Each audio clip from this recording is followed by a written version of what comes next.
Takes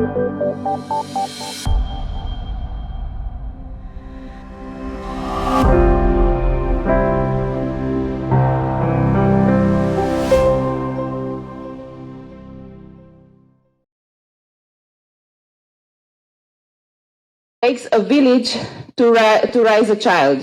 So I'm just wondering how much it takes to have a successful project and a successful cooperation. And not any kind of cooperation, but an international and cross-sectorial cooperation. To explore that, we have with us, as I mentioned, Max Fras. He has a PhD in social science. He has over 15 years of experience in what means policy, research, analyze, and also he has a lot of experience in youth and youth work. We had the chance to meet a few years ago in a topic very connected with our conference, in a seminar that addressed the same topic as we are. And he had, if you are curious to Google his name, you will find out, or also on our line-upper, you will find out that he worked in the previous year with important stakeholders. I will just mention a few of them: Council of Europe, UNDP, USAID, European Commission, UNESCO, and so on and so forth. Currently, he is also working at DG for International Partnerships. So we are very honored to have him on board and to ask him what is the magic tool for international cooperation. But maybe before that, you can tell also some words about yourself. Okay.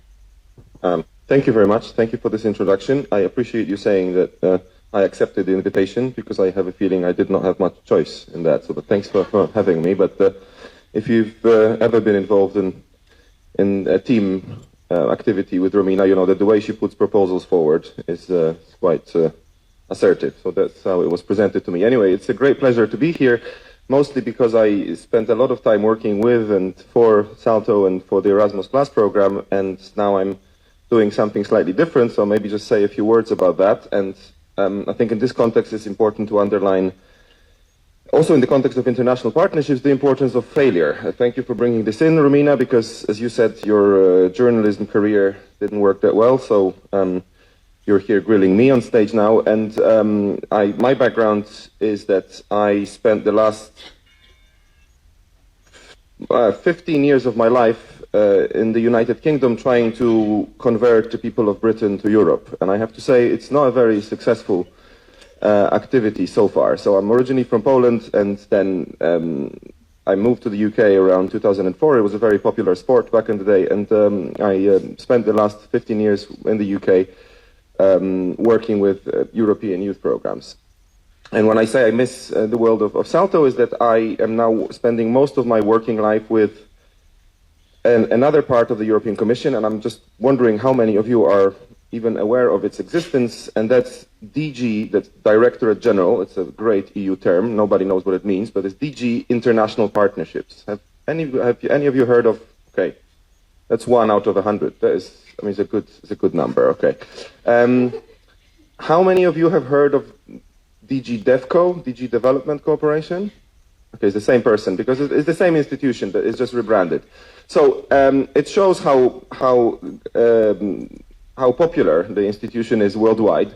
But if I can just add that, despite the name that might not be very popular, it is the biggest international development donor in the world. As you might know, the European Union is a big actor in international development. Now, international development is not a term that's accepted by everybody, and the EU is actually moving away from this language and moving towards international partnerships, hence the name.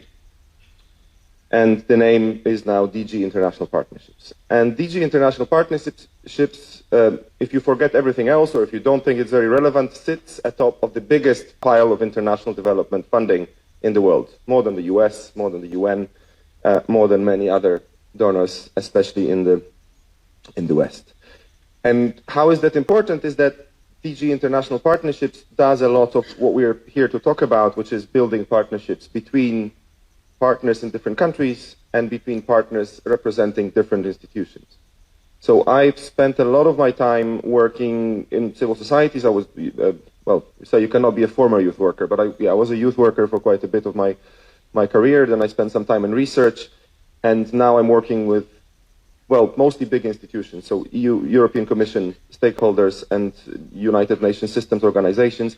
And I wanted to offer today a few insights into how to make international cooperation work and international partnerships. Now, back to your last question, which is about the magic bullet. I hope that this is not going to lead to my contract being cancelled, but I'm not going to offer a magic bullet or a solution. I mean, bullet would be too violent, but I'm not going to offer a magic solution to this. I'm just going to offer a few insights, a few lessons learned, a few tips, and a few examples from my work, and I hope that you will find them useful.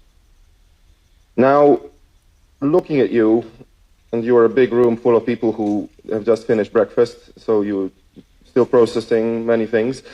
You are a challenging audience in a way that you've done all of this, and I know that you come here with different levels of experience. So some of those lessons might be very obvious, some of them might be new, and I'll be very interested in hearing your feedback, and I will actually ask you from time to time for your feedback, and I hope that there will be more than one person raising their hand at times.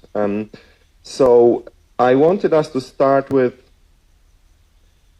an activity that would require 8 brave people to come forward. I will need 8 volunteers to come forward. You'll spend about 3 to 5 minutes on stage, including on the live feed. So if you're ready for this, then yes. I mean, I'm happy that our speaker of yesterday is true to their value, and yes, and their values. We have 1. We are 7 short. Any more people who want to do this? Okay, Efe, come on. 2. 3, Dominic, okay. 4, sorry, I don't know all the names. 5, Ashley, come on forward. I mean, you don't have to ask for my acknowledgement, you just come forward until we've reached the number. We're not moving until we've got 8, so it's going to be that simple.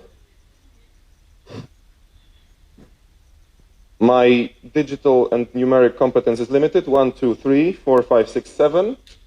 We need 1 more person. Now be that person, because if you're that person, there you go. Applause is due. Thank you very much for being that person, because this is how it's, okay. Now this is a slight exercise in your comfort zone. Can I get all these 8 people together on one side of the stage? So I'm going to ask you to engage in a short activity that would require a bit of paper tape. You know, we don't do anything in youth work without paper tape, so I'll use that. Then I'm going to give you a task. I won't be taking any questions or comments, and then I'll ask you to do that. Is that okay? I mean, you can't really say anything else. You just have to say yes. So thank you very much. I can ask you for some help. Yeah, we're going to fix the floor. Yeah. Okay. We're going all the way there. Can you go further out? Yeah. Yeah. Thank you. Yeah. Yes, I want to provide a 3D audio experience. Okay.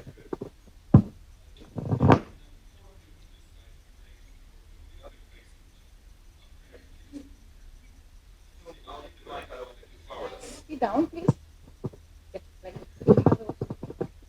Yep. Okay. I don't need to be in focus. All right. So I'm going to ask you if have you got someone in front of you? So this is the person that you'll be working with, right? And I'm going to give you a task. I won't be taking questions, and then I'll let you do it. Okay? So again, you're working with the person that's right in front of you, and your only task is to get, when I say start, of course, so don't rush into it. When I say start, your only task will be to get the person that's on the other side of the tape onto your side of the tape. That is your only task. Okay? 3, 2, 1, go. That's it. That one. Well, there's no explainer for that, but.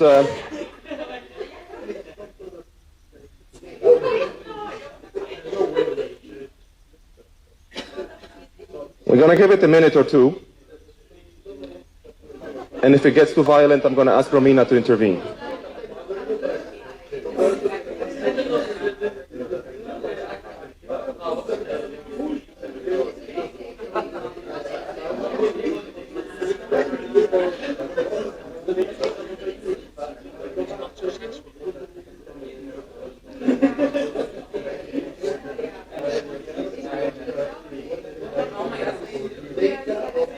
Okay, now I'm going to give you 1 minute to complete the task. 1 1 minute left. Completely. 1 minute.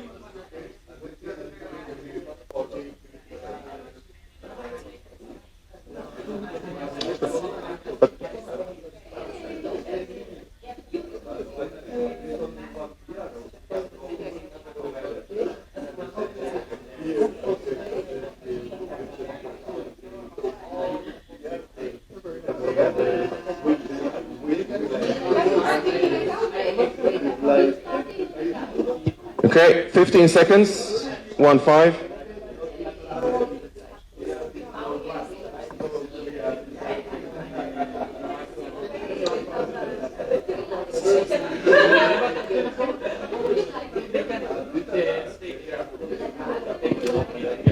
Okay, if I can ask you to stop now,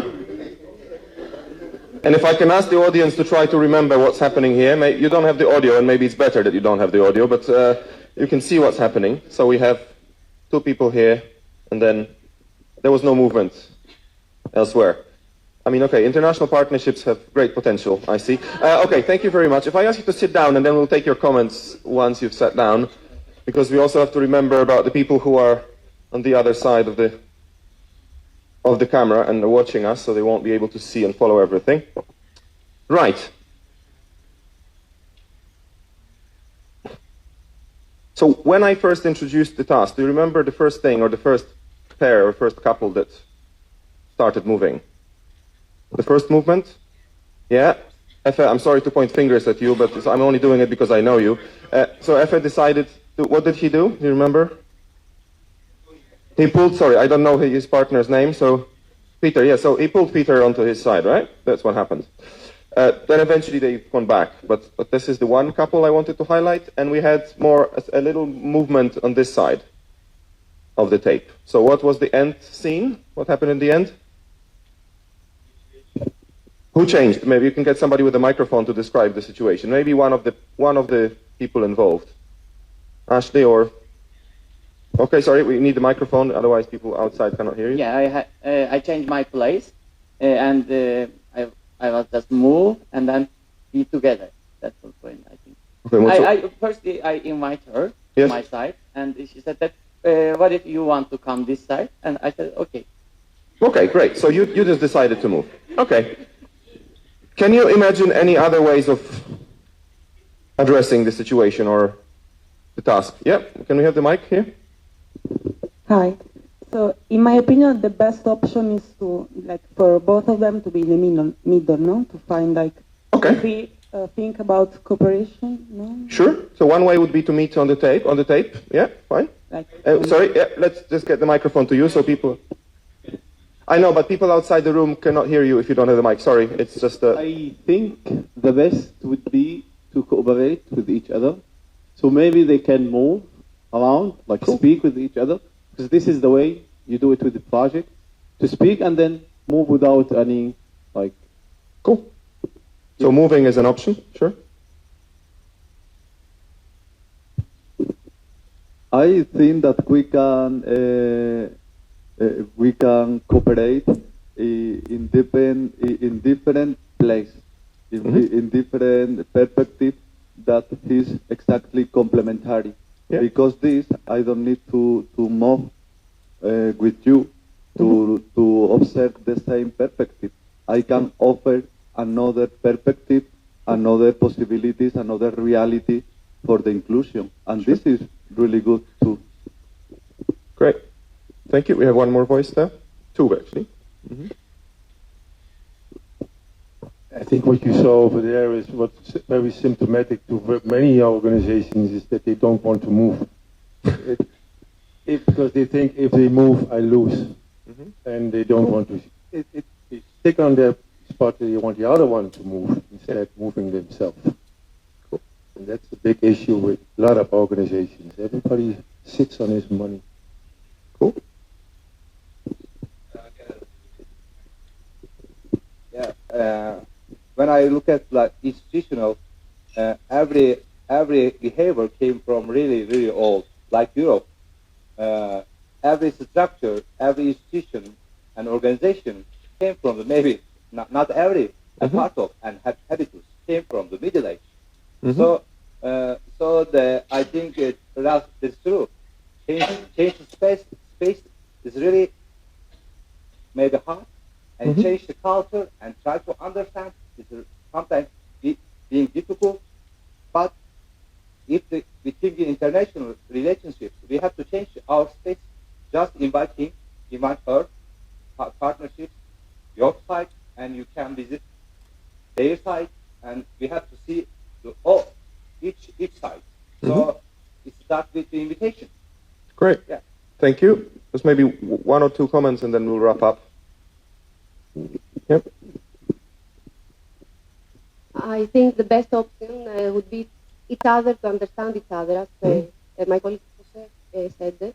In order to understand the mind of the other and be in the actually mutually be in the opposite position, and also have to gain something mutual, to have some mutual benefit, not someone to be less than the other. One. Cool. Thank you. Okay, one more voice, and then.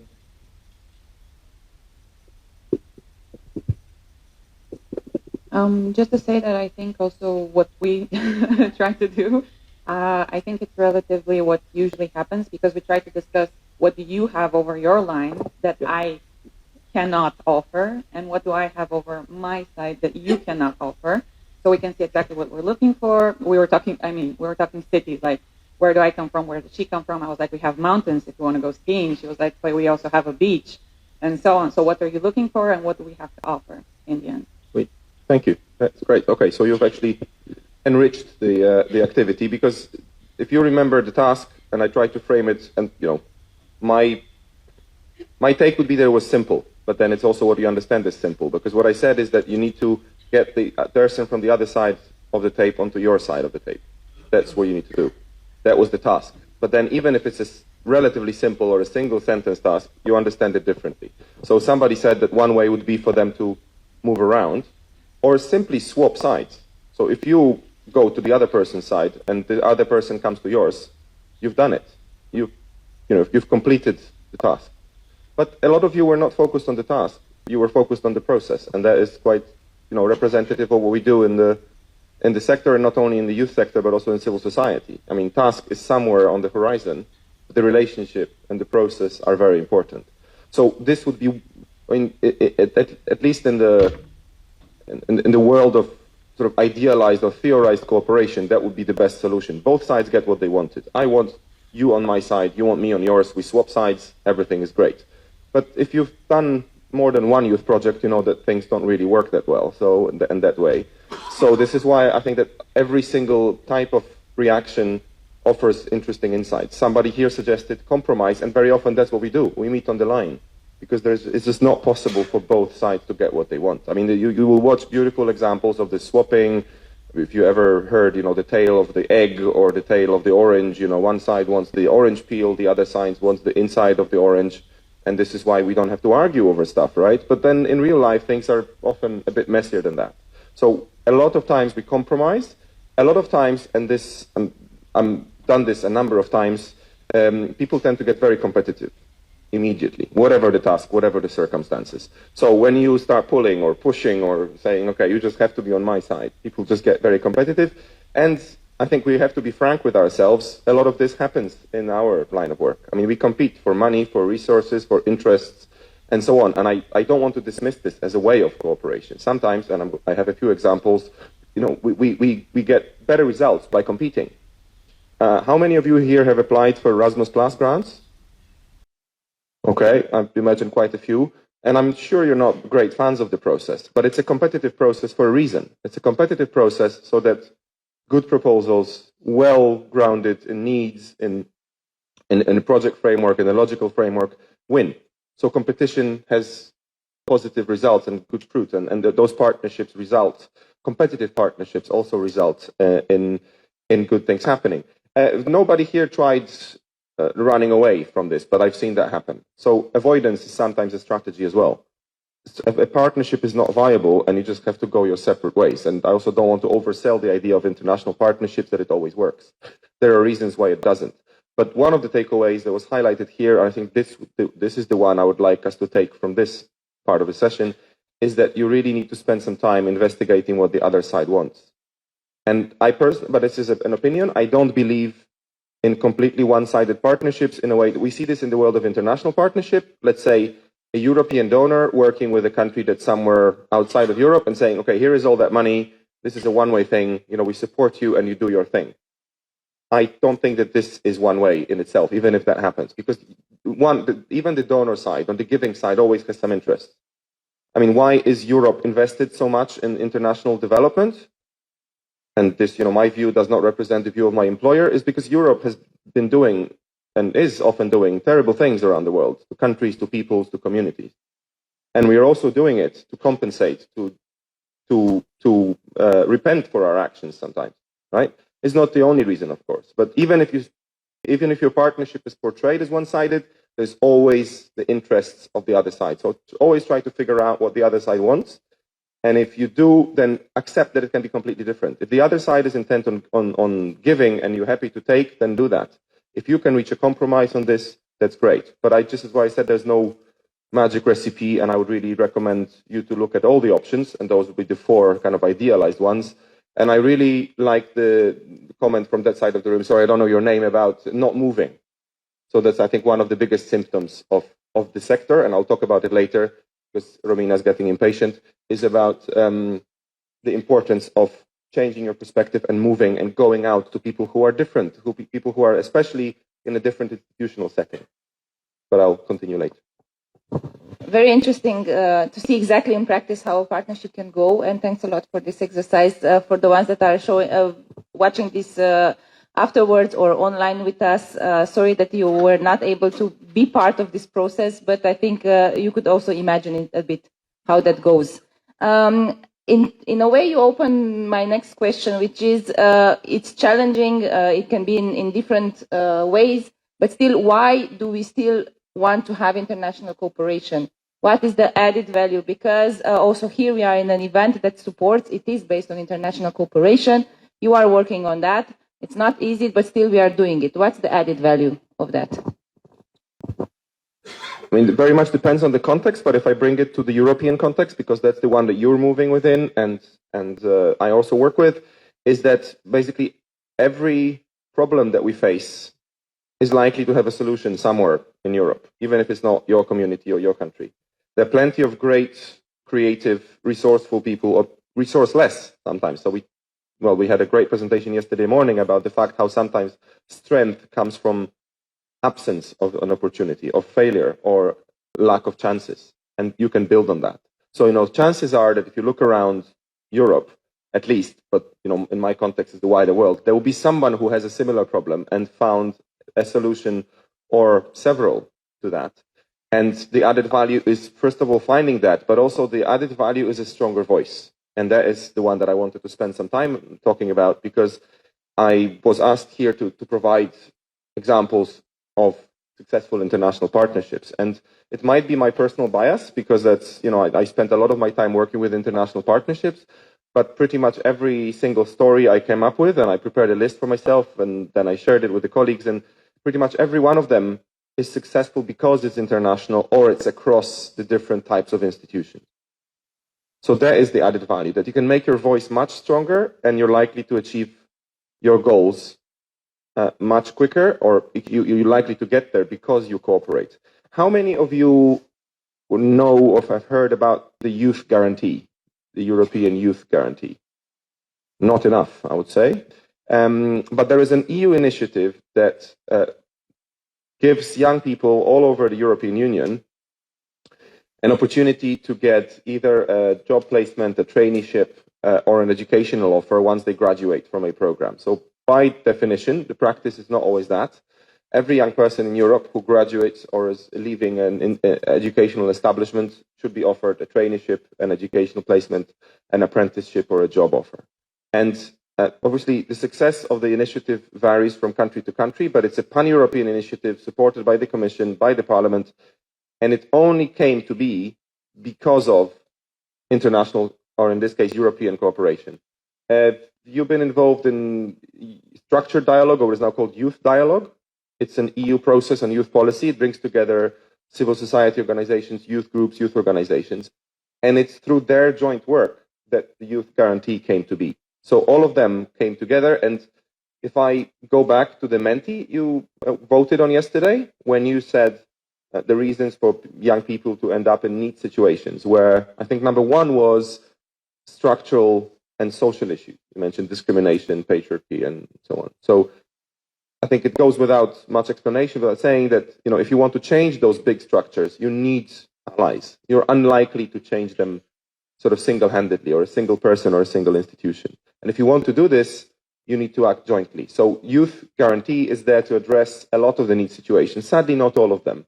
But it's a pan-European mechanism that guarantees every young person an opportunity once they graduate. And it only came to be because youth organizations like yours came together and told the European Commission, the European Parliament, and their governments that this is what needs to happen, that it's the first stage of a young person's professional life that is crucial for their success, and there's lots of data to support that, right? If you end up unemployed or broadly speaking, in a neat situation, early career stages, it's much more damaging than becoming unemployed later in your career. So it's very important to guarantee that all young people in the EU, and I know that not all of you are in the EU, so that, this is still not to say it works everywhere, but in the European Union, you have to have an offer of a placement. So for me, the added value would be you can find a solution incorporating internationally, because if you look around, you'll find this elsewhere, and you'll also make your voice more heard. Now, I work a lot in the development context, so again, ideally it's about equal partnerships, but very often it's about a Western or Northwest European partner offering a solution that can be applied elsewhere. This is not always the power dynamic, but that very often is the case. And I can't say I'm too happy about that, but if you look around the neighborhood regions that I work with, so the areas around Europe, there is a lot of good practice developed, for example, within the EU that can be adopted and implemented in those neighborhood countries, especially in the field of youth. I know we have a few people from Georgia here. Anybody from Georgia? No, okay, all right. So I don't know if you ever used the government of Georgia's youth platform. If you don't speak Georgian, you probably haven't, but there is a mechanism, or there is a website that is a kind of single point of call for youth information. So information about traineeship and projects and learning opportunities and so on. And it's a result of broader cooperation between Georgia, Armenia, Ukraine, and European partners that is based on European good practice in youth information. So if you look at the European Youth Portal, if you look at what's happening in youth information in new countries, most of them, or a lot of them, would have a single point of call that would bring together different opportunities for young people. I'm not going to ask who uses the European Youth Portal, because nobody does, so that's fine. But and in your respective countries and communities, you would have very often those single points of call, an institution, a website that would collect all types of information across sectors. Educational opportunities, traineeship opportunities, youth worker training, massive online courses, and all these things together in one place. That's what the youth platform does. And it only came to be because youth councils across actually Austria, Denmark, and Georgia, Armenia, and Ukraine came together and thought, okay, we need a solution that works in our countries. Do you have something to offer? And they did.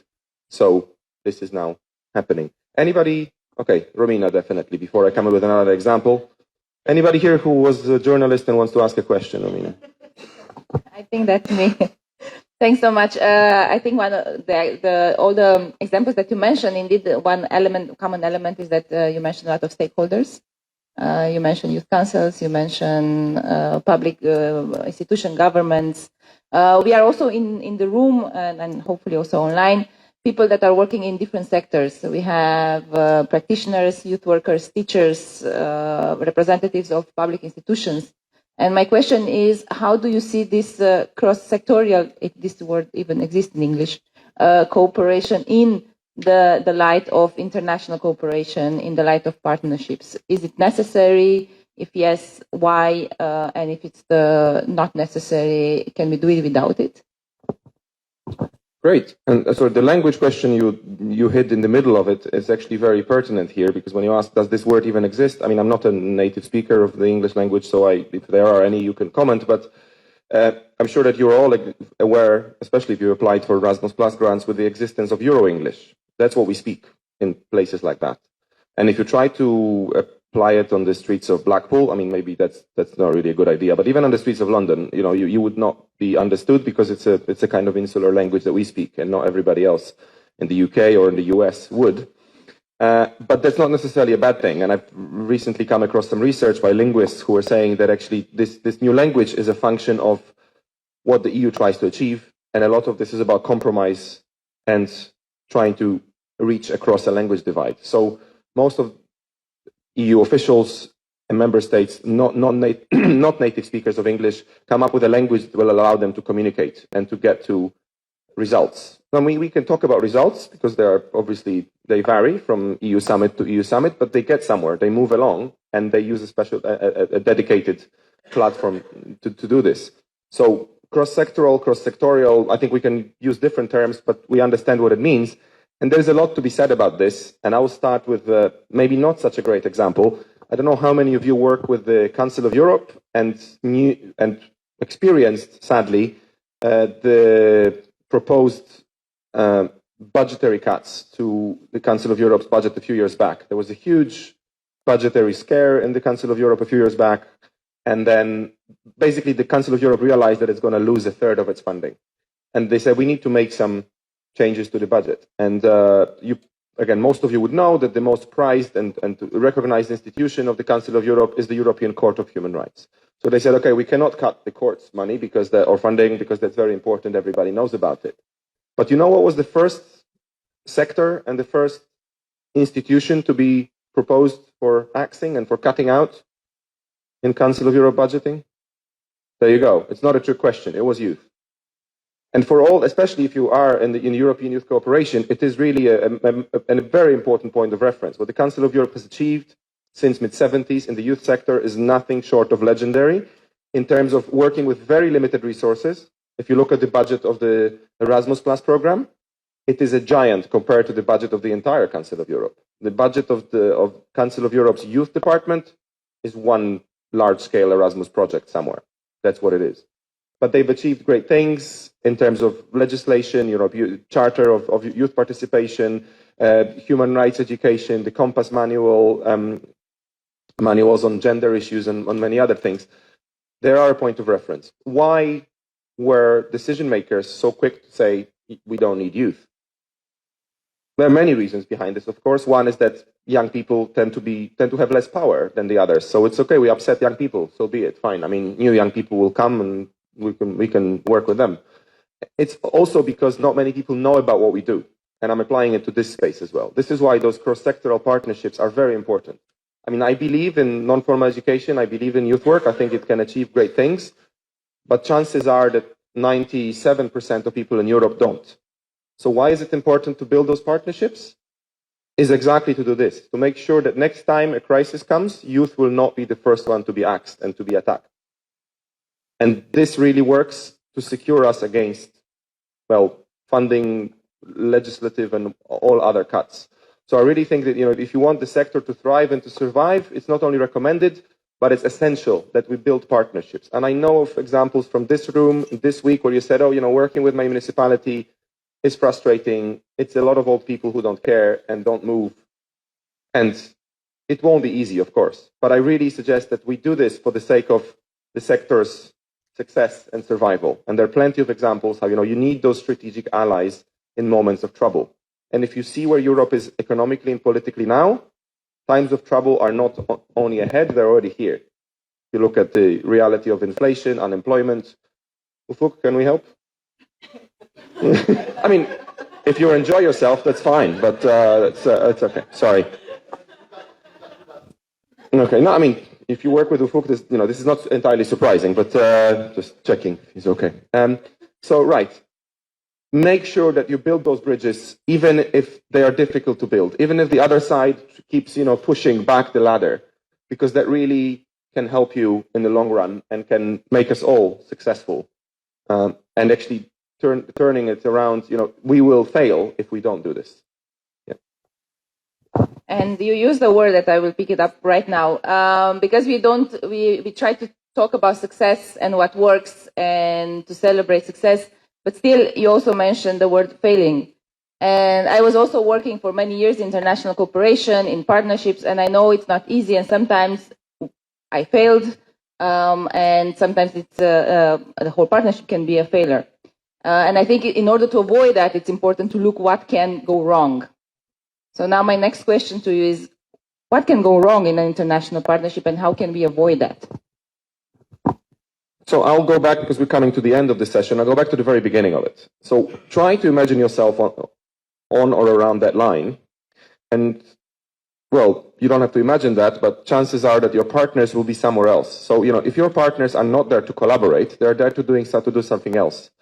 Are they there to compete? Are they there to compromise? Are they there to avoid and they want to run away? Because depending on where they are on that line, you have to adjust your attitudes and your actions. So I think the big piece of advice, and there's a lot of actions packed within it, is do not misunderstand your needs and your plans for your partners. Okay, if you are a youth organization and you are cooperating with your municipality because you want to address a need problem, they probably have similar concerns, but they come from a different perspective. They come from a perspective of a bureaucracy. Again, if you work with the European Union, it is, for good and for worse, a near perfect bureaucracy. It's huge, it's complicated, it's process driven, everything takes time. It is a great thing sometimes, not so great in others. But if you want to work with an EU institution, you need to approach it as such. If you would like overnight to make sure that they are participatory, I would love for the EU to be serious about youth participation at all levels.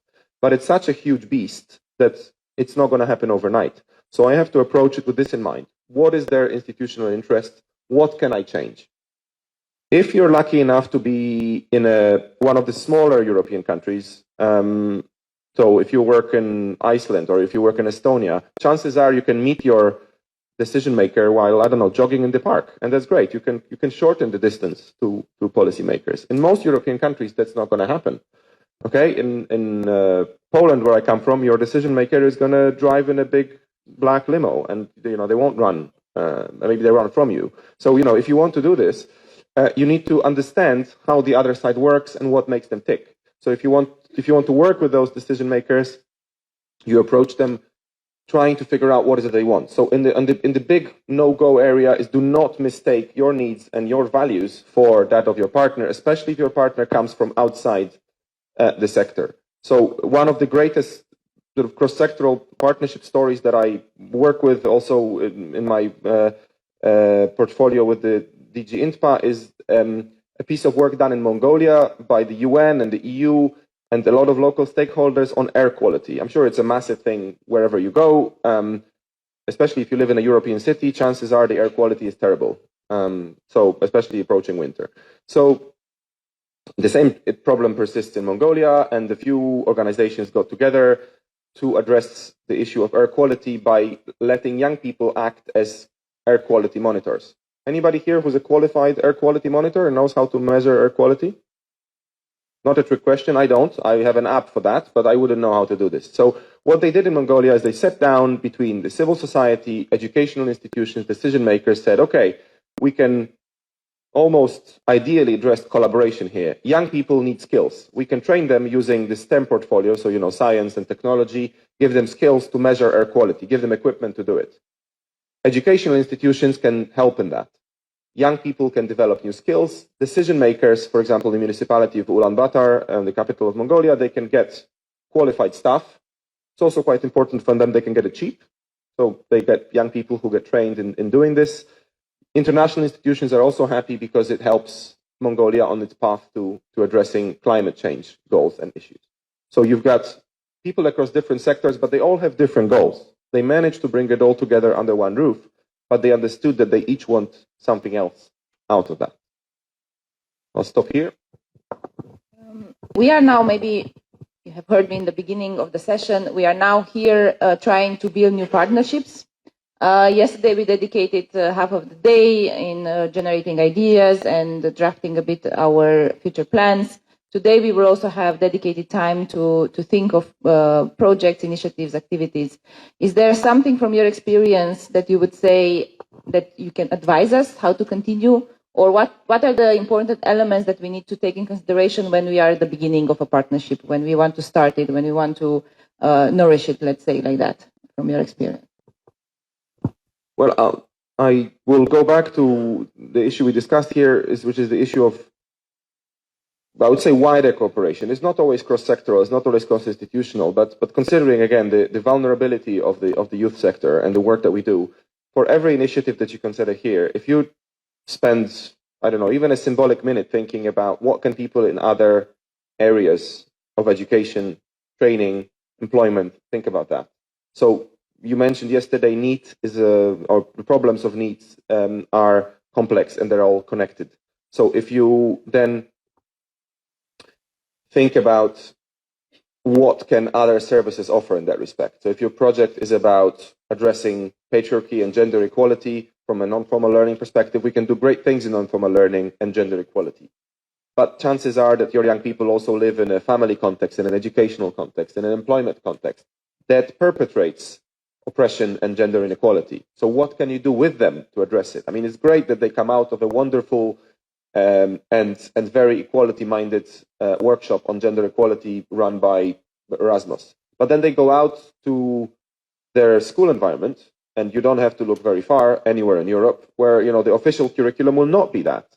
So we need to work with the others to bring them on side and to achieve better results. So maybe one piece of advice would be think about whether your problem is already being resolved or addressed or maybe made worse by people in other areas of what a neat young person experiences. Yeah. So if you're addressing education, what is the employment doing on that? If you're addressing training, what is education doing on this? If you're addressing health, what is employment doing on that? So kind of do a quick scan of other sectors and see what they can offer and what solutions are already out there. I think that would help all sides. Thank you. Thank you very much for mentioning it. Also, in the first day, I don't know if you remember, I had this example. I still remember the example that Silvio mentioned, that one of the way of success in his project was to cooperate with the local institution. That before you were not really necessarily thinking of that, but still, in order to have success and to reach more young people who are in a need situation, he decided to cooperate with the local institution, and that was a success factor. And I think that it's worth mentioning and keep it also for the next initiatives. Maybe I will also invite the audience online, offline, if you have any questions or comments to what you have heard. Maybe from your experience, what do you think it works in international cooperation, in international partnerships? Is anything that you would like also maybe to ask Max, or even to question him and his input? Is it so easy to work international? Yes, we have a question there. Also online, if you comment in the comment section, you are more than welcome. But yes. Thank you. I am Juan from Andalusia. My question is how we can to improve in order to recognition the profile of the youth workers in the community and in the level of the European Union.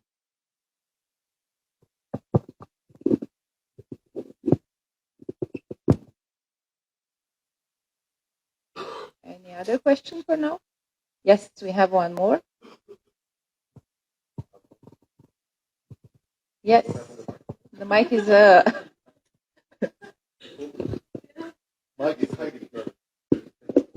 I really like the idea of failure. There is a way, or do you have some suggestion in order to foresee how to conflict with the partner and to foresee a conflict and not to avoid it? Because I think it's really impossible to build like a partnership or a relation where conflicts are not there. So do you have any suggestion, material that I can read and blah, blah, blah? Thank you.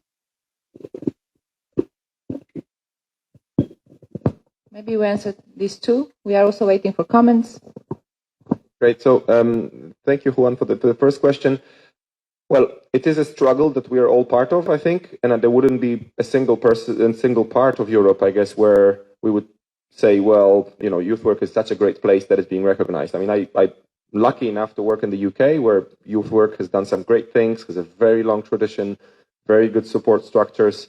starting from the fact that most of people in the UK would know what a youth worker is. I work in a lot of places in Europe that most people would not even know what a youth worker is. They wouldn't be able to define, or they've never met a youth worker. In the UK, we do have this. There is recognition. But, for example, there is not enough resources at the moment. So youth work is really struggling, and the services are being cut. And they were from 2008, and the process is ongoing. What we can do, I mean, especially if you're lucky enough to be in the European Union, you can look at what's being done with the European Youth Work Agenda. And I can provide some links for that. There are ready tools out there that assist in having greater recognition of youth work. And again, it's a result of pan-European cooperation. So there's a thing called the Bonn process. The EU has endless processes for different things. This one is called the Bonn process. Part of the European European Youth Work Agenda is a big thing in there, which is that we need to work across Europe on recognition of youth work, because you have a lot of local examples, but because it's not recognized all across Europe, the standards of this recognition differ greatly. So I would say, and I know it will sound like repeating a lot of what I said before, European cooperation is one way to make it happen. You can use the example from Austria, you can use an example from Finland. Say youth work works, we can do this. And a piece of advice, if you work with a decision maker, because that really appeals to them, youth work is cheap. And they like to hear that. And not to say that in a negative or a cynical way, but to say, if you're investing in education, and then if you look at what you need to invest in youth work, we can do things much more efficiently sometimes. It's much more or less resource intense. So European Youth Work Agenda, and I'll be very happy to share some links. Now, sorry, I didn't catch your name. Isabella, hi. So on conflict, I mean, yeah, it's been with us for quite a while. It's definitely been in this team for a while. So can I offer good advice? I think a good way to approach partnership is to calculate conflicts as part of the story. But this is not to say everybody will accept that. And a lot of this is individual, it's institutional, and it's cultural. I mean, I spent most of my life worrying, and that's a personal character trait, and I'm waiting for another thing to go wrong. And I almost welcome that. When things don't go wrong, then I'm really worried about things. So, I almost thrive in those situations, but not everybody is like that. And a lot of institutions treat failure and conflict as something bad and to be avoided. And again, some of it can be individual, some of it can be cultural. We don't talk about things, I mean, in some of us will work in more confrontational business cultures and cooperation cultures, and it's okay to talk about problems. In some cases, I work with colleagues in the UK that, when I hear a little tut, you know what a tut is? Can somebody tut professionally? If you do that, then if you hear this in a UK business context, you're in trouble. That means that, the other party can be furious with you. But this is not how you express fury in many other contexts, right? So it really depends on who you work with, but I would say one piece of advice if you're designing a partnership is to calculate conflict as a natural part of the process. And I can definitely share resources, but I'm afraid, working with those resources, I think there's much more resource out there than there is use of it. So there are beautiful manuals written about that, but the practice is still not there.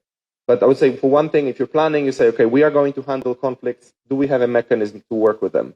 And how do we turn those conflicts into something positive would be one thing to consider. Okay. Yeah.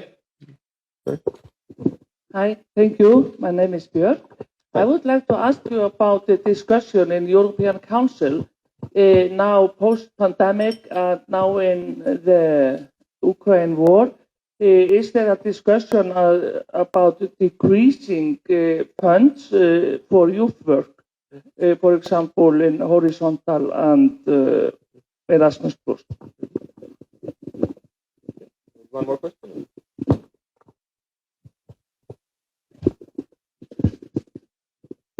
Hello. Building, I think, on Björk's question, I would like to ask you, are there any keywords, let's say, to use when applying for grants or for funding or something like this?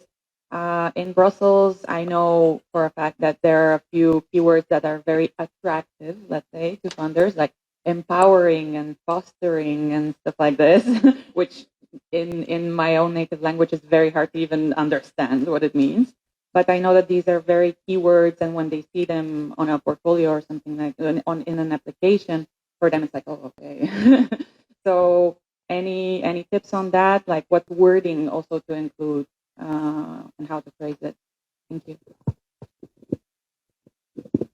Okay, so I'll start with Björk's question. Sorry, I didn't catch your name.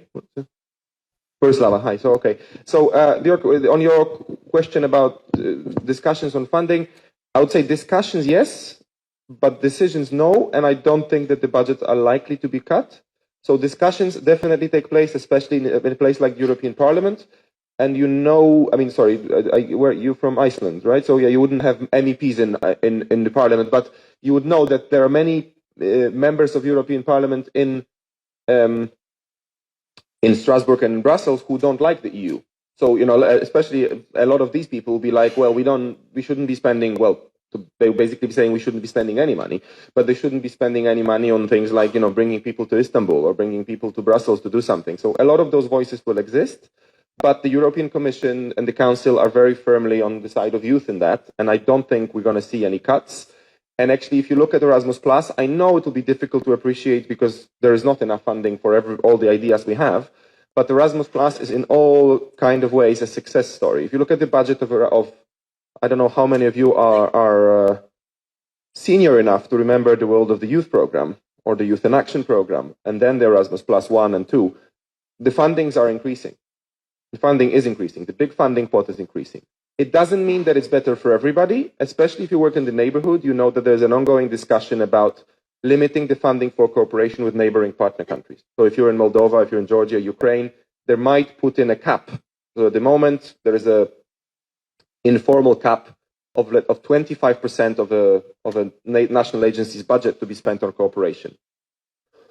There are talks about making it a 25% cap within every single project. I mean, it's not a confirmed thing, but you know, it might happen. And if you look at your cooperation idea, if you have a partnership where half of the partners are in program countries, so EU plus, and you know who you are, so program countries, and half of them are in partner countries, then it's not going to work for you because the 25% cap is not enough if you want to split the funds equally. So there are some threats, even if you have this big pot. You can still, you know, a lot of money doesn't mean that it's a lot of money well spent. But the short answer is that it is a good place to be for the moment, and the youth budgets are safe.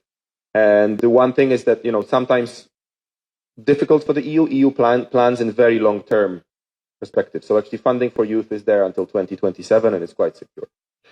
And Borislava, to your question on the keywords, maybe we'll reverse it a little bit and say, this is your time and this is your year, and also next year, because if you know, this year is the European Year of Youth and next year is European Year of, if you're on stage, doesn't count. If you're not on stage, anyone? This shows how great we are in communicating priorities. European Year of Skills. So skills, and so European Year of Youth, European Year of Skills. This is all your work. I mean, regardless of what you do, this is the stuff that you do. So, I mean, keywords do exist, but I would say approach it from another angle. What can I offer? And this year and next year, you have a lot to offer. If you are working, and having worked with the DG INTPA, that is not participatory in everything it does with youth. You are all amazing at participation. You all involve young people directly. If you're youth workers, you meet young people, you talk to them, you empower them, you do it all the time. Those are the kind of things that the Commission and other EU institutions want to hear this year. Youth empowerment is a buzzword, I agree, but this is the year when it has a little more value. The European Union launched its first youth action plan, global youth action plan this year, and it's all about youth participation and empowerment. Of course, we're not there yet, but if there is a good time to use empowerment, participation, and skills, it's now. So again, approach it from what is it in my portfolio that I can offer to the funder, and they will buy or they will welcome. And now is the time to do this. And needs are fitting very well into that. Education, training, skills, and empowerment are trending now and hopefully forever, but they are trending now. Thank you. Thank you very much. I think we can have one last round of questions, if there are any. And before, maybe if you're still thinking, I do believe that indeed we are using buzzwords, but I think the words have power. And where we put our energy, things are happening, and the words can create realities around us. So I do believe that sometimes we are using these big words like empowerment and strengthen and so on and so forth. But I personally, I like them. I prefer to use these words than others. And I'm happy that the money goes into supporting these kind of words. And I know that through our work, we are kind of putting content and realities of these words, but still it's important that we have them also in the big policy documents and in the discourse. Any other questions or comments online, if we have? If not, then we are approaching the closing of the session. And if I ask at the beginning, what is the magic tool for international cooperation? And Max said there is none. I will end this interview with a question. And my question is, if you would catch the golden fish and you will not eat it, but the golden fish will ask you that you have the right of 3 questions, 3 wishes, not questions, 3 wishes for international cooperation. Which would be the magic solutions or the magic wishes that you would like the golden fish to fulfill for you? Okay, I will maybe reduce it to 1 question. That is the one that drives my work, is trying to understand the other. So how can I understand what other people need and what other people want? And it works for partnerships, it works for many other things. The quest to understand what is it that the other side, or sometimes part of the same team, wants out of a process or a project or a conversation. That would really help me a lot, and I know it helps in partnership. Trying to understand the other person, the other side, the other group, the other institution. And a lot of this is about empathy, a lot of this is about emotional intelligence, a lot of this about being open in partnership. But that would be, if you can catch a goldfish in the Bosphorus for me, please ask this question on my behalf. That would be great. Thank you, Romina. Thank you very much, Max. We will try to do that. I think it's the moment to end the live streaming. Thank you so much for the ones that are with us online. And thank you, Max.